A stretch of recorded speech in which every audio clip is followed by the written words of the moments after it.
Shalom, puji Tuhan. Hari ini kita akan membahas mengenai jemaat di Laodikia. Ini merupakan seri yang terakhir ya. Jadi dari 7 gereja Tuhan di kitab Wahyu dibahas tiap tipe 7 jemaat. Yang mana kita tahu secara lokasi mereka semua berada di negara Turki kalau sekarang ini ya. Mungkin saudara yang pernah ikut ke ziarah ya, ke Tanah Suci, mungkin ke 7 gereja saudara bisa datang ke Turki, cuman banyak dari tempat-tempatnya itu sudah tidak ada saudaraku. Tapi yang luar biasa di Laodikia ini masih ada 3 gereja yang bisa dilihat, yang merupakan peninggalan. Kita akan baca mulai dari Wahyu 3 ayat 14 ya. Dan tuliskanlah kepada malaikat jemaat di Laodikia, inilah firman dari Amin, saksi yang setia dan benar, permulaan dari ciptaan Allah. Aku tahu segala pekerjaanmu, engkau tidak dingin dan tidak panas. Alangkah baiknya jika engkau dingin atau panas. Jadi karena engkau suam-suam kuku dan tidak dingin atau panas, aku akan memuntahkan engkau dari mulutku, kata Tuhan. Karena engkau berkata, aku kaya dan aku telah memperkayakan diriku dan aku tidak kekurangan apa-apa. Dan karena engkau tidak tahu bahwa engkau melarat dan malang, miskin, buta dan telanjang, maka aku menasihatkan engkau supaya engkau membeli daripadaku emas yang telah dimurnikan dalam api, agar engkau menjadi kaya, dan juga pakaian putih supaya engkau memakainya agar jangan kelihatan ketelanjanganmu yang memalukan, dan lagi minyak untuk melumas matamu supaya engkau dapat melihat. Barang siapa ku kasih, ia ku tegur dan ku hajar. Sebab itu relakanlah hatimu dan bertobatlah, kata Tuhan. Lihat, aku berdiri di muka pintu dan mengetok. Jikalau ada orang yang mendengar suaraku dan membukakan pintu, aku akan masuk mendapatkannya, dan aku makan bersama-sama dengan dia, dan dia bersama-sama dengan aku. Barang siapa menang, ia akan kududukkan bersama-sama dengan aku di atas tahtaku, sebagaimana aku pun telah menang dan duduk bersama-sama dengan Bapakku di atas tahtanya. Siapa bertelinga, hendaklah ia mendengarkan apa yang dikatakan Roh kepada jemaat. Haleluya, puji Tuhan. Kita lihat di peta yang ada di depan bahwa semua dari 7 jemaat Allah itu ada, yang kita bicarakan di kitab Wahyu itu semua ada di Turki. Kalau sekarang ini mungkin beberapa dari mereka sudah berganti nama kotanya, banyak bahkan tidak ditemukan gereja Tuhan karena sudah hancur, termakan usia. Tetapi luar biasa saudaraku di Laodikia, karena kita tahu bahwa kota ini adalah kota yang kaya, kota yang terkenal sebagai pusat perbankan, penghasil wul hitam untuk pakaian dan permadani. Tanahnya subur, menyebabkan banyak rumput untuk peternakan domba, dan ini menghasilkan wul, khususnya wul hitam yang bermutu tinggi. Jadi kota ini ada sekolah kedokteran saudaraku yang maju, yang menghasilkan salep mata, obat ya. Dan keadaan seperti itu mereka hidup dalam satu comfort zone kenyamanan dan kekayaan ya. Mereka jemaat di tempat ini, mereka adalah orang-orang secara dunia jasmani, mereka kaya. Jadi mereka juga tidak menghadapi musuh orang-orang Yahudi, karena banyak orang-orang non-Yahudi, karena banyak dari orang yang non-Yahudi itu memusuhi mereka, memusuhi kekristenan pada hari-hari awal daripada kekristenan ya. Para nabi palsu bahkan mereka juga tidak mengalami penganiayaan dan penderitaan karena nama Tuhan. Jadi jemaat di tempat ini saudaraku adalah gambaran jemaat yang sudah mengalami comfort zone, mengalami kemakmuran ya. Kita kalau mungkin lihat sekarang negara-negara di Eropa, negara di Amerika, mereka itu makmur saudaraku. Mereka secara jasmani mereka kaya, mereka secara dunia mereka berhasil, sehingga Tuhan menegur mereka ya. Dan kita lihat keberhasilan mereka itu bisa kita lihat hari ini dari peninggalan mereka. Bahkan di Laodikia itu ada 3 gereja kuno yang masih berdiri sampai hari ini. Dan dari situ kita bisa melihat betapa megahnya jemaat di Laodikia itu membangun gerejanya pada waktu itu. Karena mereka itu orang kaya-kaya. Dan kita tahu bahkan kedokteran, pusat perbankan, keuangan, industri kain wool itu menjadi terkenal sekali, sehingga kalau kita bicara kehidupan secara dunia, banyak ya, kita kalau lihat hari-hari ini adalah orang-orang Kristen yang diberkati secara luar biasa ya, sehingga mereka secara kehidupan dunia mereka itu hebat, mereka kaya ya. Kalau kita tahu kalau hari-hari negara-negara barat di Eropa, di Amerika, mereka negara yang paling maju, dikatakan merupakan kekuatan dunia ya, baik dari sisi keuangan maupun perekonomian, dan itu adalah gambaran dari jemaat di Laodikia. Tetapi kita lihat bahwa Tuhan Yesus malah menegur mereka. Banyak sekali teguran ya yang dikatakan oleh Tuhan Yesus. Sampai terakhir dikatakan bertobatlah. Berarti apa? Ya kalau kita ngomong ya banyak hal yang harus diperbaiki ya. Yang pertama dikatakan tidak panas dan tidak dingin, suam-suam kuku, dan itu akan dimuntahkan oleh Tuhan. Jadi yang dimaksud tidak panas tidak dingin, karena kita tahu di Laodikia itu ada 2 pusat sumber air.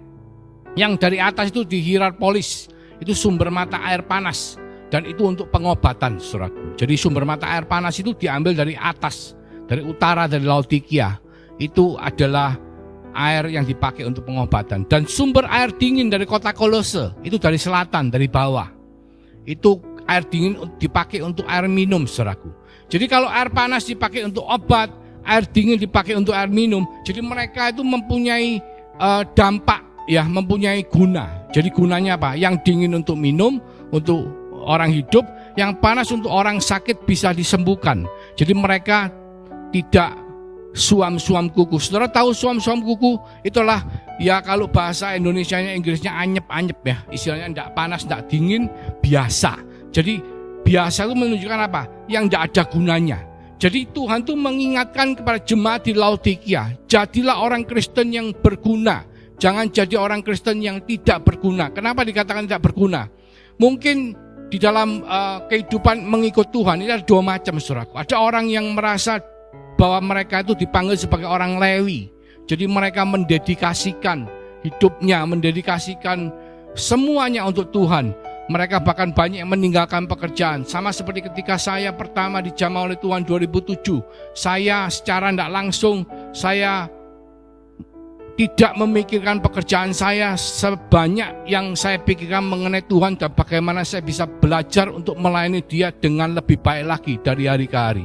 Sehingga secara de facto hari demi hari, bahkan sampai hari ini, saya lebih banyak memikirkan urusan Tuhan daripada memikirkan urusan kehidupan sebagai pekerjaan saya dulu. Saya seorang businessman, tetapi saya lebih banyak memikirkan urusan bagaimana saya bisa melayani, belajar untuk melayani, belajar untuk menyenangkan hati Tuhan. Dan itu adalah komitmen saya untuk menjadi orang yang mungkin arahnya ke arah orang Lewi ya, melayani.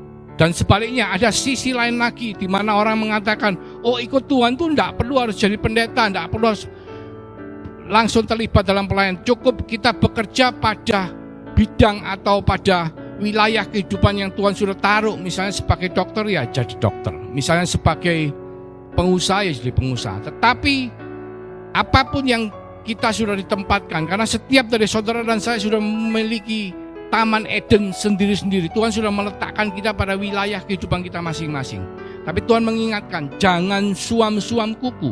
Jadi misalnya kalau Anda ditunjuk sebagai bendaharanya Tuhan, misalnya businessman, Anda ditunjuk sebagai orang yang dipakai Tuhan untuk menghasilkan banyak materi untuk kebutuhan pelayanan Tuhan. Ketika saudara berhasil dalam apa yang saudara lakukan, karena saudara menjadi anak Tuhan yang diberkati, maka jangan lupa untuk berfungsi seperti yang saudara sudah ditaruh.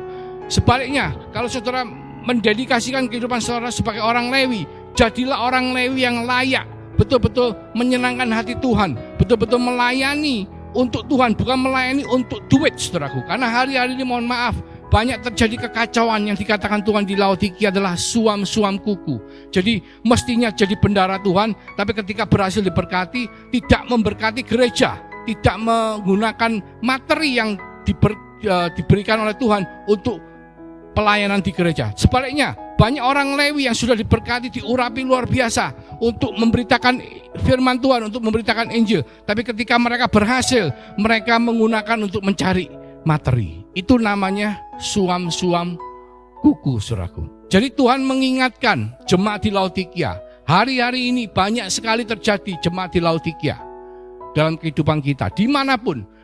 Ketika kita diberkati sebagai businessman, tapi sebagai anak Tuhan, kita lupa untuk menjadi saluran berkat, untuk diberkati, untuk menjadi berkat. Karena kita bukan yang diberkati dan kita taruh di dalam saldo kita di bank. Tidak, saudaraku. Tapi kita diberkati untuk menjadi berkat. Sebaliknya banyak kita diurapi, hamba Tuhan, diurapi oleh Tuhan untuk memberitakan Injil, untuk memenangkan jiwa-jiwa, menjadikan bangsa-bangsa murid Kristus. Tapi ketika mereka diurapi, diberkati luar biasa secara Tuhan, oleh Tuhan, mereka menggunakan untuk mencari materi. Dan itu adalah gambaran dari suam kuku. Tidak panas dan tidak dingin, ya. Jadi bukan fanatik atau tidak fanatik, bukan itu, saudaraku. Tapi ketika kita jadi anak Tuhan, pilihannya adalah kita mau panas-panas, mau dingin-dingin, tapi berguna. Bukan tidak berguna. Ya, diberkati sama berguna itu dua hal yang tidak sama. Karena diberkati itu bukan kalimat yang lengkap. Kalimat yang lengkap adalah diberkati untuk menjadi berkat, diurapi untuk melayani jemaat Tuhan. Bukan setelah diurapi terus ada orang minta tolong, minta didoakan, terus dia tunggu sebentar, saya tanya Tuhan boleh melayani enggak? Oh enggak begitu, saudaraku. Kalau saudara diurapi Tuhan, kalau saudara anak Tuhan, saudara hamba Tuhan, ketika ada orang yang minta untuk dilayani, saudara harus melayani. Bukan pakai alasan saya tanya Tuhan dulu, berdoa, kalau Tuhan oke baru saya layani. Itu adalah suam kuku, saudaraku.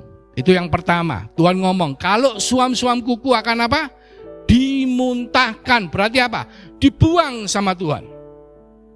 Karena kita diberkati untuk menjadi berkat, diurapi untuk menjadi berkat bagi sesama kita. Mereka kaya secara jasmani, karena siapapun kalau tinggal di negara yang kaya, kayak orang tinggal di Amerika, ya, dengan kemampuan yang sama, tapi fasilitasnya tidak sama. Di sana kalau sakit sama pemerintah dijamin, diasuransi, semua dijamin, ya, tidak bisa cari kerja dikasih sumbangan, ya. Bahkan sekarang zaman pandemi di Amerika itu saya terakhir pada zaman presiden yang baru ini setelah Donald Trump, sekarang kan Joe Biden, itu kalau tidak salah dapat 1.400 US per bulan, ya. Jadi otomatis kalau tempat kaya, negara kaya, orangnya juga ikut makmur. Kaya secara jasmani, tapi mereka miskin secara rohani dikatakan. Karena apa, saudaraku? Karena banyak sekali orang yang ketika mereka berada pada comfort zone, mereka itu akhirnya cenderung lupa sama Tuhan. Karena apa? Hidupnya sudah enak. Tapi kalau mereka berada pada satu tempat di mana mereka harus berjuang untuk hidup, mereka semua cari Tuhan. Kenapa? Karena mereka ingin supaya Tuhan memberkati mereka. Itu adalah permasalahan yang sangat umum. Tapi saya percaya semua yang mendengar firman Tuhan hari ini tidak seperti itu. Jadi ketika diberkati kaya secara jasmani, maka rohaninya pun harus ikut diperkaya. Karena apa? Karena jemaat di Laodikia itu karena merasa kaya, merasa comfort zone, mereka tidak punya keintiman dengan Tuhan. Bahkan dikatakan mereka itu seperti orang telanjang, ya, tidak pernah melakukan. Jubah itu merupakan status keintiman. Jubah itu misalnya ketika anak yang bungsu yang hilang itu kembali ke rumah bapak, itu dikenakan jubah baru oleh bapaknya.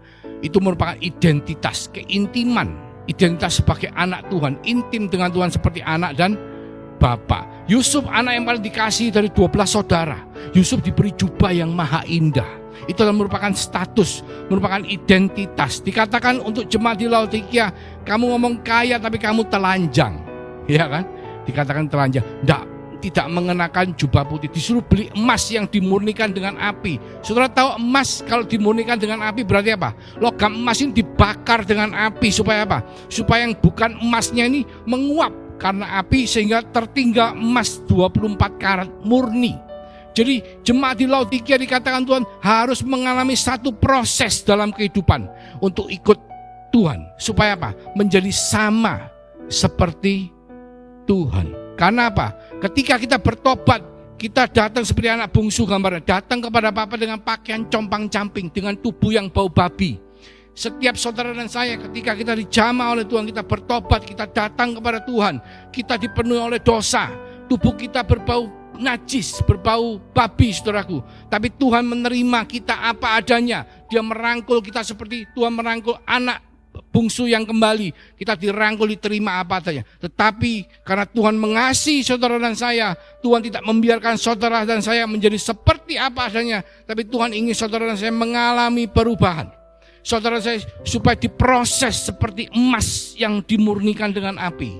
Sehingga saudara keluar menjadi sama seperti Yesus. Oleh karena itu dikatakan bahwa saudara dan saya harus mengalami pertobatan. Dikatakan di Wahyu 3:23, lihat aku berdiri di muka pintu dan mengetok. Jikalau ada orang yang mendengar suaraku dan membukakan pintu, aku akan masuk mendapatkannya. Dan aku akan makan bersama-sama dengan dia, dan dia bersama-sama dengan aku. Banyak dari kita secara mulut kita mengaku Yesus Kristus Tuhan. Secara hati kita beriman, tetapi kita belum pernah betul-betul membuka hati kita untuk membiarkan dia menguasai kehidupan kita. Dan itu penting saudaraku, karena tanpa kita membiarkan Tuhan menguasai kehidupan kita, kita tidak akan bisa memakai kodrat ilahi yang Tuhan sudah berikan kepada setiap anak Tuhan.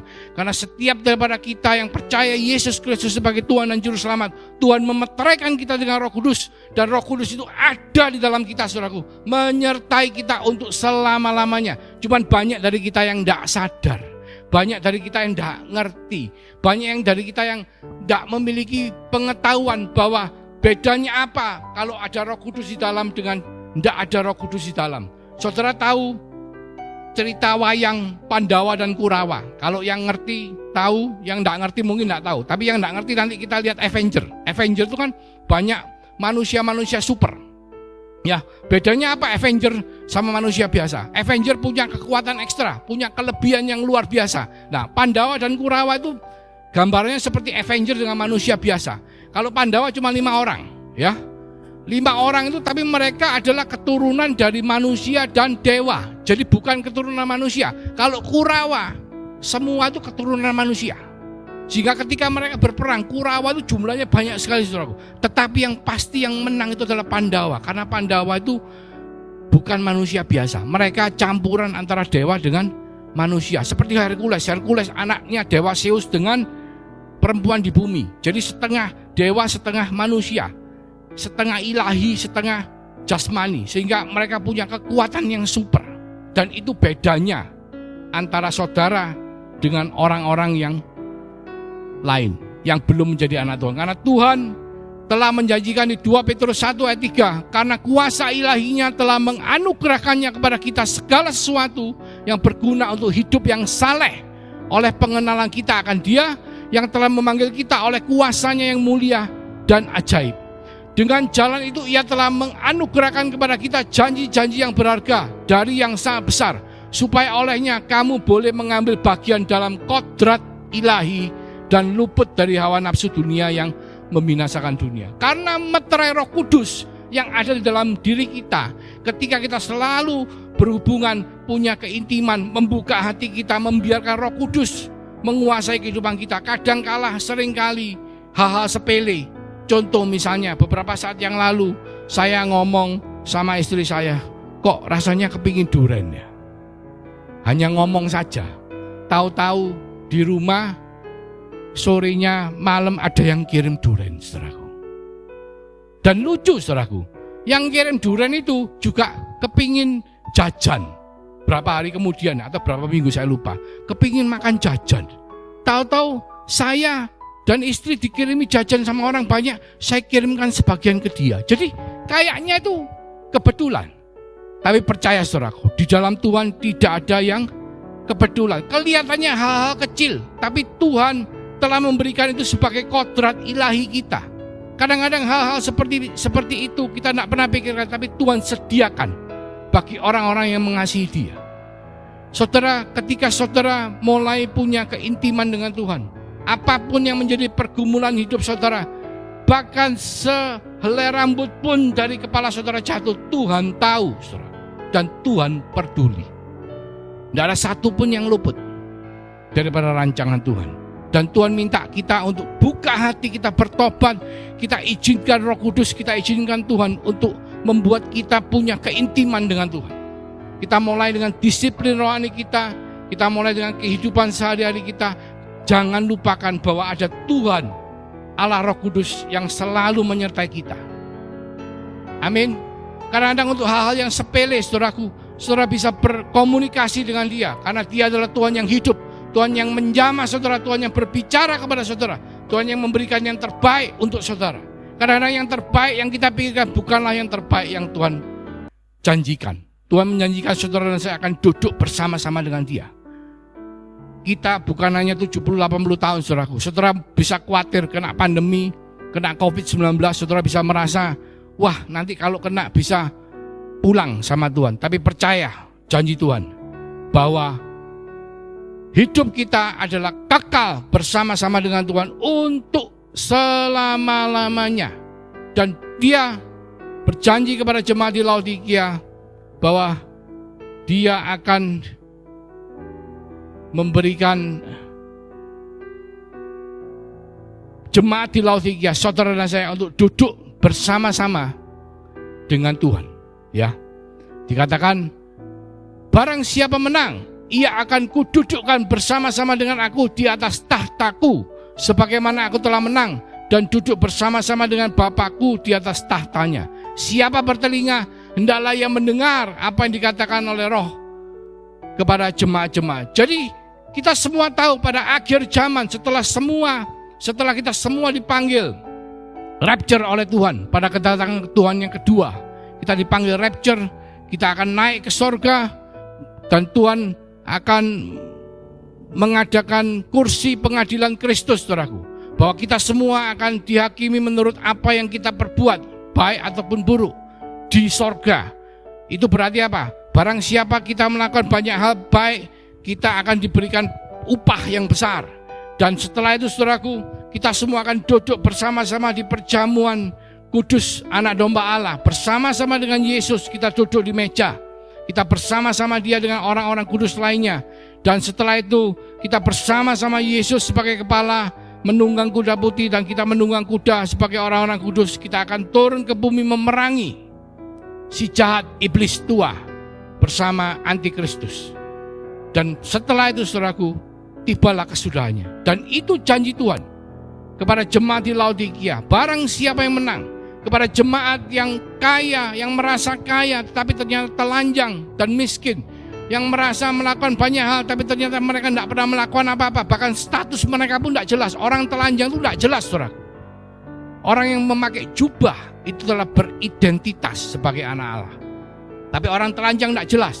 Mengenakan jubah putih karena apa? Banyak melakukan perbuatan yang berguna, menjadi berkat, berbuat baik, kudus di hadapan Allah dan di hadapan manusia. Dan Tuhan mengingatkan, mungkin jemaat di Laodikia punya uang banyak, selama hidupnya tidak pernah susah mungkin, ya, karena dikatakan kaya secara jasmani, tetapi mereka miskin, mereka telanjang. Bahkan Tuhan ngomong, belilah emas yang dimurnikan oleh api. Maksudnya Tuhan supaya ayo hadapi kehidupan ketika engkau mengikut aku dengan proses yang terjadi, supaya engkau menjadi serupa seperti Yesus. Karena kalau engkau menang dengan membuka hati, maka Tuhan akan makan bersama-sama dengan orang yang membuka hatinya. Dan ketika engkau menang, Tuhan akan mendudukkan engkau bersama-sama dengan Dia di tahtanya. Mari kita tundukkan kepala, kita berdoa. Terima kasih Tuhan, telah mengingatkan setiap daripada kami bahwa kehidupan di bumi, kehidupan jasmani, meskipun kami boleh merasa berkecukupan, bahkan berlebihan, tetapi ketika kami suam-suam kuku, tidak berguna, tidak panas maupun tidak dingin, tidak bisa dipakai untuk menjadi berkat bagi yang lainnya, maka Engkau akan memuntahkan setiap daripada kami. Tapi ketika kami mendengar apa yang menjadi seruan hati-Mu, dengan bertobat, membuka hati kami, membiarkan keintiman terjadi, hubungan, supaya kami mengalami satu proses yang dimurnikan seperti emas dimurnikan dengan api, maka Engkau akan mendudukkan setiap daripada kami yang menang bersama-sama dengan Engkau di tahta-Mu. Diberkati untuk menjadi berkat, diurapi untuk melayani. Terima kasih Tuhan. Biarlah berkat yang daripada-Mu melalui kasih karunia daripada Tuhan Yesus Kristus yang telah dimeteraikan Roh Kudus yang membuat kami semua mengalami keintiman dengan Engkau secara pribadi. Mulai dari sekarang Tuhan, sampai Engkau datang kedua kalinya, bahkan sampai Maranatha. Kami semua yang percaya di dalam nama Yesus, kami sama-sama mengatakan haleluya, haleluya, haleluya, amin. Tuhan Yesus memberkati.